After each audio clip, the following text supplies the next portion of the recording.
Today we've got a crazy story of an entitled parent who would rather wreck their car than hear their kid out. We'll get to that in a bit, but first, I told my horrible cousin I wouldn't be her maid of honor, and I don't feel bad about it. I, 27-year-old female, have a cousin, 26-year-old female, with whom I had a remarkably close relationship with, to the point that we were like sisters. That all changed when she was responsible for incidents that, to this day, made me reconsider our cousin-sister relationship. In 2012, when I was 16, she gave me a strong relaxer that caused me to cut off 14 inches of hair. For context, I used to relax my hair and it was always soft or regular since I have fine hair. Her reasons? Because she started dating my ex and he would not stop talking about my hair or my natural beauty. She stole friends and possible boyfriends, turned family members against me, would rub it in my face that she was my grandmother's favorite, made fun of me for going back to my curly hair, mocked me for losing my older brother, slept with my ex while in the process of moving together. She made a post on Facebook mocking me for giving birth to my dead baby while 7 months pregnant.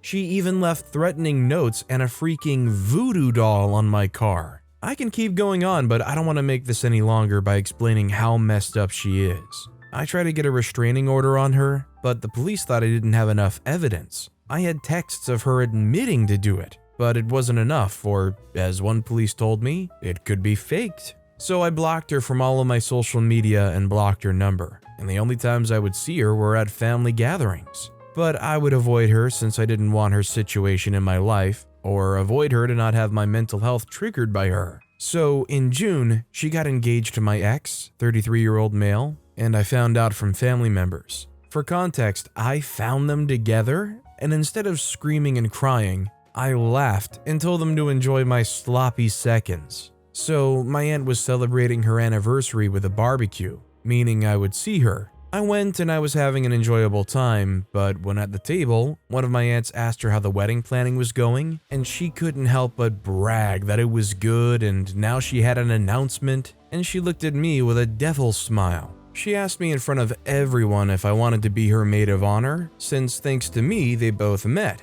I was cold and told her no. She whined about why not, and all I gave her was a look, and she said it's time for me to put effort into fixing our sister-cousin relationship. I laughed and told her that by the time she's having her wedding, I would be in college finals, and after that, a month-long trip for my anniversary. And it was better than seeing two clowns getting married. Plus, I told her the reasons I said no, plus the spoiled little girl wants a Christmas wedding. She started crying and yelled that if I don't do this, then I'm not invited to the wedding. I looked at her and said coldly, "Fine by me," and walked away, leaving her with a surprised Pikachu face. I haven't spoken to her since that day, but all my family members support me since they all saw how much of a horrible person she is. I'm no expert, but judging by her track record, I don't think her chances of that marriage working out long term is going to be very good. Also, hi, I'm Steven, and if you enjoy hearing stories of entitled parents, why not hit that subscribe button down below? That said, our next story is, I didn't accept my mom's apology, so she called me a dirty witch. I'm not surprised at this point. I stopped talking to her a year ago after she seriously threatened my life and abused the heck out of me even though we live in the same house. So yesterday she came up to me trying to start a conversation, manipulate me, about her flying away on a trip and some other nonsense, and I simply ignored her, because I wasn't mentally ready to take her BS, to be honest. So after she noticed that I was ignoring her, she tried touching me, even though I repeatedly told her before to never try and touch me or make any physical contact with me. It's so triggering. But of course, she didn't stop. So I snapped at her and shouted, "Leave me alone." Obviously her ego couldn't handle that, but at the same time she didn't want to ruin her manipulation tactic, so she decided to call me a dirty witch while she was walking away. Isn't this mother just charming? This next story is, I've finally had enough. So I've gone no contact with my parents.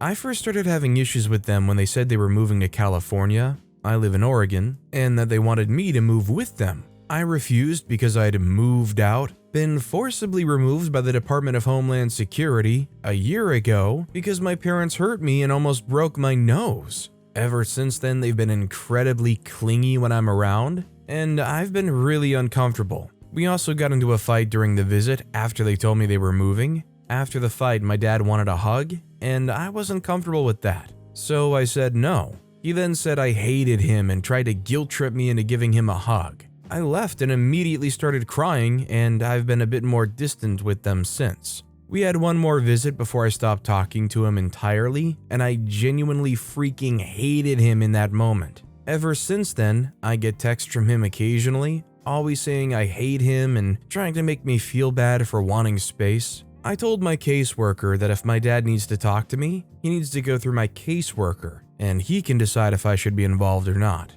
I might post more about the original fight a year ago, the one that made me go no contact, and some photos of texts and the photos of me after the first fight, but I don't want to get into it right now. I just needed to get this off my chest. This next story is, my father framed me for years and I'm only finding out now. I'm moving out right now. I'm going to live with a friend of mine and hopefully never see my family again. For years, I, male 19, have lived in an abusive environment without ever talking about this, not even to my biological mother. She was the only person I could reach out to but lives far away and is happy, so I don't want to burst into her life again after what my father did to her. I've been living with the burden of being a disgusting human being and deserving all that happened to me that I didn't consider as abuse, but more like a well-deserved punishment. Only recently did I open up about a small issue anonymously online, and I think I'm addicted to it. I want to share more and more.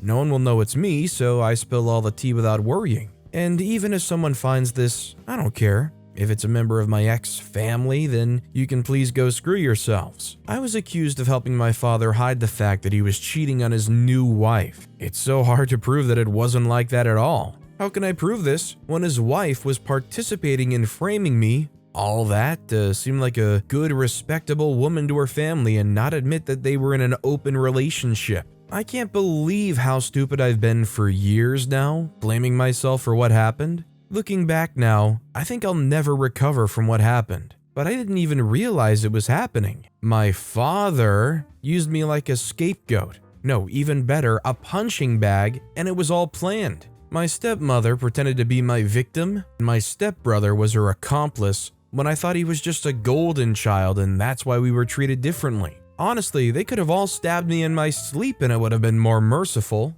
For years, I thought I'd betrayed them and hurt them, but I was just their toy. I can't explain the level of acting they displayed. I don't think anyone would believe me. Maybe I'm just insane. Honestly, I don't even know because they guilt-tripped me into never seeking therapy and mental help. I regret not clinging to my mother and begging her to take me away from there when I was a kid. I regret every single day I lived in their house. I think I need to explain it better. I don't think anyone will understand anything from the rant I've been on. My mother and father were married when he told me, a 9-year-old, that I had a brother and asked me to keep it a secret. He took me to stepmom's house to meet him and build a relationship with them. I went home and told my mother because I didn't feel like hiding anything from her. My mother confronted him, and when she found out, she was devastated. She left him and never let him contact her again. My father literally beat the poop out of me and said that I broke our family. He kept doing it, pushing, hitting me, giving me deadly glares, until stepmom moved in with stepbrother. I was a kid back then and never told anyone what happened, so I have no proof. But I swear I remember all that. Honestly, I wish it left a scar or something, but no, I have nothing to prove what I say. Nothing. No evidence, nothing. I wish I could just take a USB, shove it in my head, and put my memories inside of it, I swear. Nothing of what I'm saying can be proven. I digress too much, so I'll make it short. When I was a teenager, around 15, he took me out for some father-son time and separately took stepbrother too. When with me, he would take me to a woman's house where they had fun in the next room while I tried not to hear anything. I won't go into details on how it affected me so much I can't have a relationship with anyone until today. He took his loved son, stepbrother, to the movies, to the park, etc., while I was there having my sanity stolen from me. He threatened me to not say anything to stepmom, and I know how pathetic it sounds, but I was scared of him. Just a glare, and I was like an obedient dog. He said that if I didn't want to destroy this family too, I would keep my mouth shut. And for a long time, I tried to force myself to tell stepmom. I was waiting for him to not be home and tell her, but I'm a coward, and yes, I deserve all the insults you'll give me in the comments. I didn't say anything. I was scared of what would happen if this woman left him too. She soon found out when I was 15 or 16 and she started to abuse me too. I'm calling this abuse now, but back then it was a well-deserved punishment to me. Not like my father, she never physically hurt me, but she would never buy me food to eat outside or forgot to give me money for school snacks. She told all of her family, including the only grandparents I ever had, that their step-grandson hid the fact that she was being cheated on and helped his father. She made stepbrother hate me when I really loved him more than anyone. I was really close to him, and he was my only happiness, and he also became my abuser. My grandparents never bought any gifts for me, glared at me, and never spoke to me normally after that. My aunts, the same. I lost everything. The reality was, her sister somehow found out that he was seeing other women and told their parents. Not to look bad in front of a traditional family, they made up the excuse that it happened only a few times because I helped father cover the thing. Otherwise, of course, their pure and innocent daughter would have been against it. I only realize now, after all the mess and self-blame, that they never argued about it. Their relationship was never affected. And that, until this day, they preserve that innocent facade in front of father's in-laws, while I live surrounded by people who hate me. I always thought it was unfair for my father to be so easily forgiven while I was still pestered, and it only clicked now, when I realized they were both in an open relationship and my freaking stepbrother knew it too.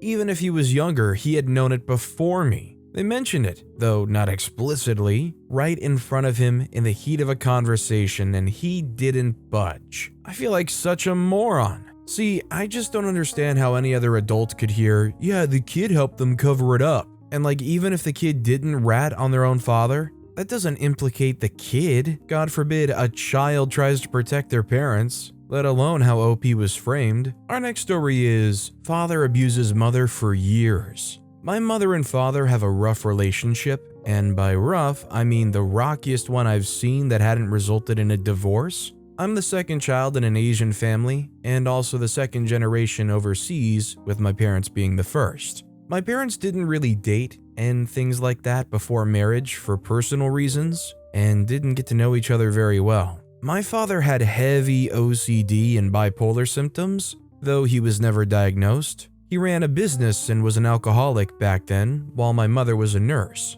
Around 2 years later, my older brother was born, and things started to go down when he was around 4. My father regularly hurt my mother, mostly when he was drunk, and is really good at cussing people out when he was angry. He usually came back late at night, usually after midnight, and barely got to interact with my brother. I feel really bad for him because he had to put up with my father's aggressive behavior and even try to protect my mom sometimes. Note that doing that to your partner and child neglect, at least mild ones, were sort of legal in my country. When my brother was 13, I was born. My father wanted to move to the United States with me, my brother, and my mother, meaning leaving our extended family in our country. My mother didn't even bother to argue with things like these because it always resulted in an argument and she would get slapped. After moving to the United States, he stopped hurting my mother and started to harass her instead. My mother at this point didn't even care because my father is so good at speaking nonsense and she didn't want to spend her time on idiots. My father was very egocentric and demanded attention to himself because he carried our family's income, which was kinda true, but then he started demanding attention for minor things and used it against my mother in arguments. Along with all those, he was also quick to assume and always talked too much, leading to untrustworthiness. Lastly, he was also somewhat manipulative and made himself sound at least a bit in the right in all situations. After 9 years, he started to pursue Christianity as a religion, mostly caused by my grandpa, who passed away 4 days ago, who was an avid Christian. I have no issue with that, but then he started long lectures on my mom about Christianity and how she has to obey him because of the Bible. He also sort of forced my mother into our local church and to be baptized, but she also sort of did it willingly. After moving to the United States, he visited for 1 month every 2 months. But when COVID hit, he was stuck here for 3 years. That was not pleasant at all. My mother was so stressed, she began to go out exercising a lot to relieve the stress. My father refuses to acknowledge that he caused my mother to do this and yelled at my mother for doing so. COVID also affected his business, and that, along with immigration issues, he was also stressed. He yelled at my mother for not supporting his actions, despite her performing most of his demands. He actually hurt my mother again, but we didn't end up calling the police for Christianity reasons again. My mother continued ignoring him, but he didn't take the hint and continued harassing her. My older brother provided no help with their relationship because he still hates his dad for what he did to my mother. At that point, my older brother was already done with college and lives in California, so the only person to help my mom is me.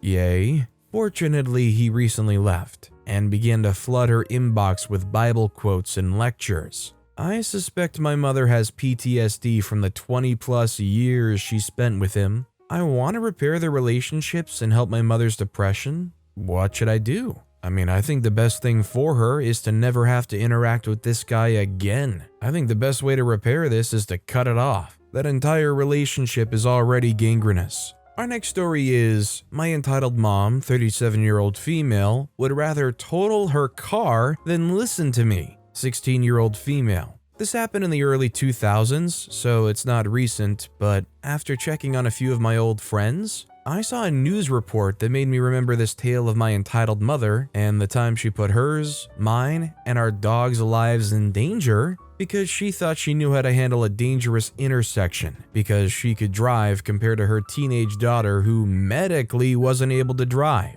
This happened in Southern California to give you an impression of the quality of drivers where I used to live. To set the scene, I'll never drive, but that didn't mean I was unaware of the rules of the road and understanding human nature when it comes to entitlement. It wasn't because I wanted to drive one day, but because I wanted to protect myself as a pedestrian from people in cars, trucks, and motorcycles. If I was going to be injured in an accident, I wanted to be right in the eyes of the law, so that I had options if I survived an incident. This did in fact pay off once during high school by about $10,000, but I didn't want to be rich that way. I can make a picture of this intersection if necessary, but I hope I do it justice by description alone. Imagine, if you will, a main road, no smaller than 4 lanes wide at its thinnest, that runs between a lot of interstates, and you have to drive defensively to avoid an accident, as not all drivers are careful. This particular intersection had on its west end a hill that was so steep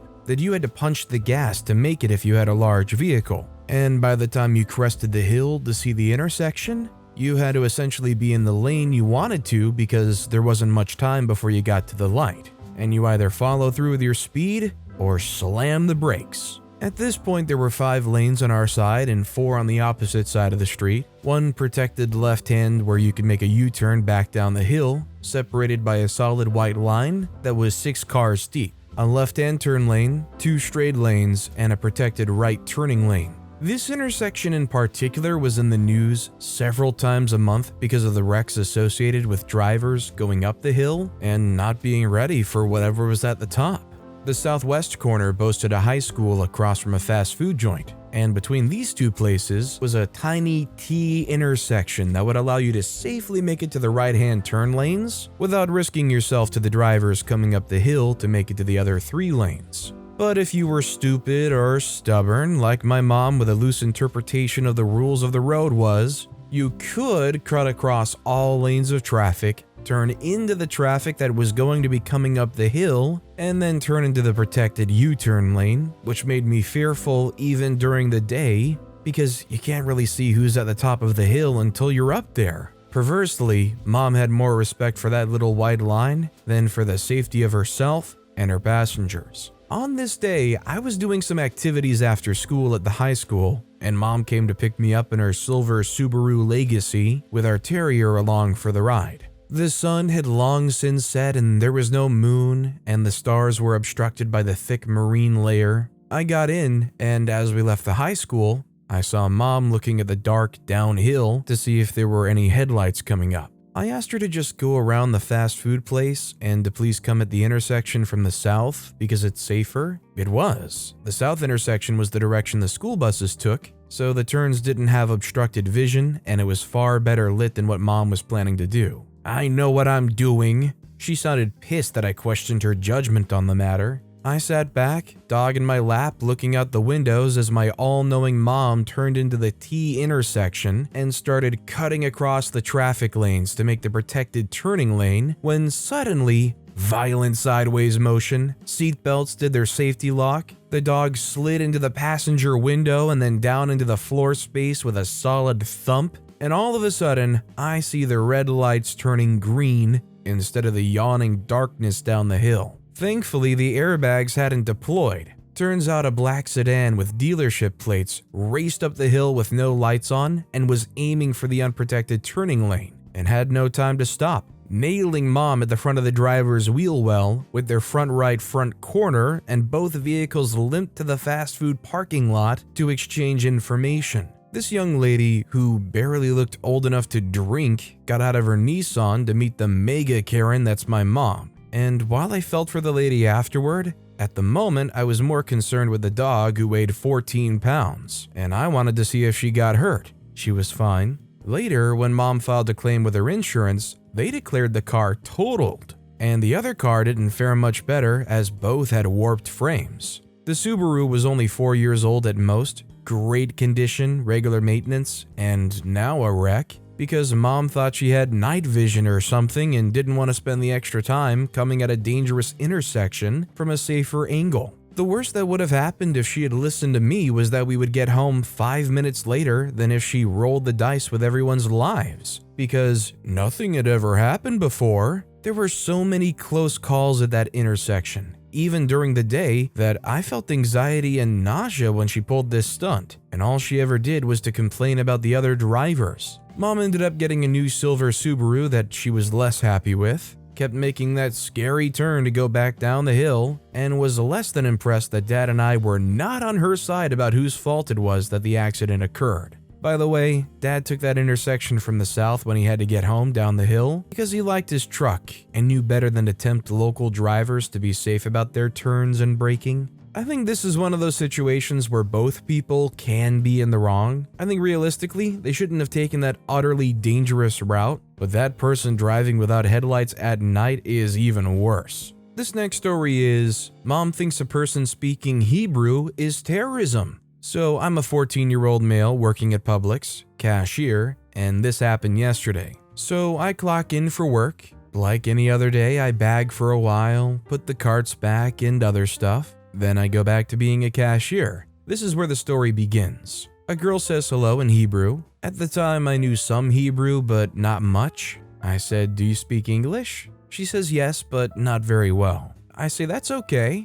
The entitled parent says, excuse me, what the heck? How is this allowed? I say, "Ma'am, is there something wrong?" She says, "Yes, I'm looking at it right now." Looks at the girl. The girl didn't understand what was going on at the time, due to her not understanding much English. I say, "I'm not sure what you mean." The entitled parent says, "She's a terrorist. You're letting her just walk around? She probably has a bomb in her bag as we speak." At this point, I'm in total shock. I say, "Ma'am, she's not a terrorist. I'm going to have to ask you to leave the store if you continue this behavior." She says, "Really? You're gonna tell me to leave and not her?" At this point, my bagger finishes and the girl starts leaving. The entitled parent yells, "Hey, get back here, freaking terrorist." I say, "Ma'am, I'm going to have to ask you to leave the store. You've been nothing but disruptive and rude to her for no reason." She says, "What? I want to speak to your manager." Her poor kid says, "Mom, please stop. I just want to go home." She says, "Not now, son. I want to show you what happens to a terrorist." I get my manager to come over to my checkout aisle and they say, "What seems to be the problem?"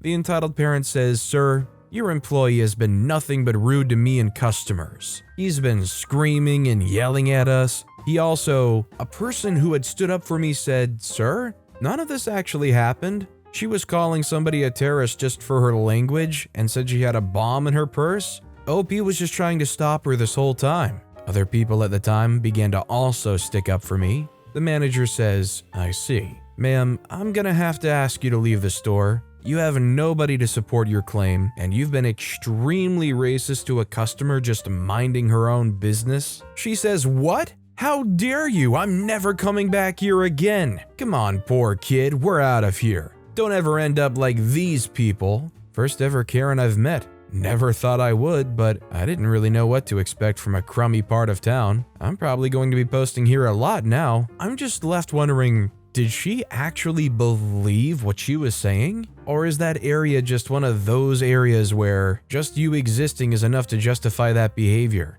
That said, our final story of the day is my mother's "wanna smell my new perfume?" joke. Last night when I was here thinking about what to write, my partner sent me a link to this amazing post on Reddit. Some weird trend where women are using their bodily fluids for perfume. Naturally, this had many Redditors in an uproar, but for me, I laughed hard because it reminded me of my mother. My mother used to pull this joke when I was a kid. It was called, "Wanna smell my new perfume?" For this joke, she would rub her hands all up in her sweaty fat folds and cracks, under boob, groin, butt crack, belly button, armpits, all of that at once. She was over 300 pounds and had a habit of doing this in the peak heat waves of summer break. The trailer was a supersized easy bake oven in those summer months, and the AC rarely worked. This only made it worse. When she came up and asked, "Wanna smell my new perfume?" you barely had time to react before she chloroformed you from behind with this absolutely foul bouquet. Hand cupped over the mouth sometimes if she got you good. She's done it to other kids too,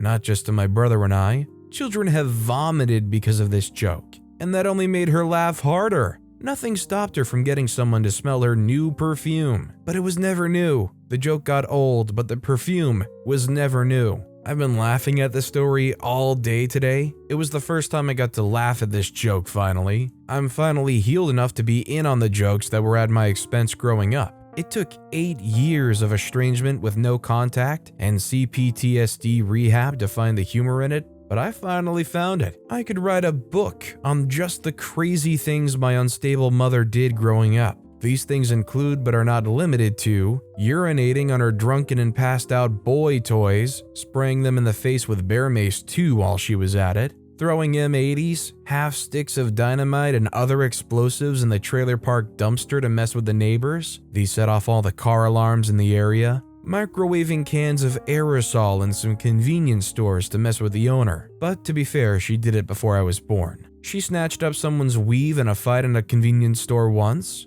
Compared my friends and love interests' groin areas to my brother's, called my first crush/limerent object a horse F slur on my AIM account, and compared his groin to my brother's as well. Gave long-winded inspired speeches about how the male parts are power, or we'd make a good daughter-mother duo for adult entertainment, or if I had the choice, I'd hook you up with a well-endowed black man. Thought that a certain N-word was a funny nickname for me in high school. I didn't find it funny. "Don't be such a wimp, N-word," was the general retort. Chased a particular boy toy for over 6 years. She thought he was severely cognitively disabled when she met him, but he was just very drunk. This one bought women of the night to avoid her, but she still kept chasing. He was also very vocal about being racist against black people and considered me one of the good ones. This was somehow much worse than just being called slurs. Dated a one-legged arsonist,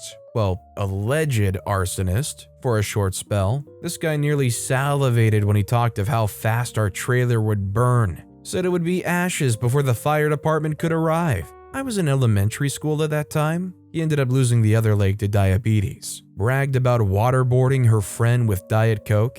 I suppose that would make it Coke boarding then. That friend wasn't the same after the Coke boarding. Got assaulted by a little person in a diner for making fun of his manhood with what can only be described as breakfast sausage fellatio taunting. I was told this one by an aunt, but it likely happened. Too many things, really. I was the disabled child parent to an unstable teenager in the body of a single mother. When I cut contact in December 2013, she crossed the point of no return in terms of instability. I spent 25 years trying to earn a mother, to earn parents. It was all futile, and I see the humor in that now. I used to think that humor was entirely malicious, but it isn't. Not really. Well, she was malicious at times, absolutely, but regarding the humor of the circumstances, on a macro level, there's deep wisdom here. I have these experiences because I'm capable of refining them into something useful, something worthwhile, and a smile is absolutely worthwhile, among many other things. So when I tell these stories, it's up to me to craft them in such a way so that those who are subjected to them walk away with something of worth. That's the challenge, and it isn't given to me out of cruelty but curiosity. Morbid, relentless, everlasting, and ravenous curiosity. That's the only reason life exists the way it does, that intense and infinite curiosity.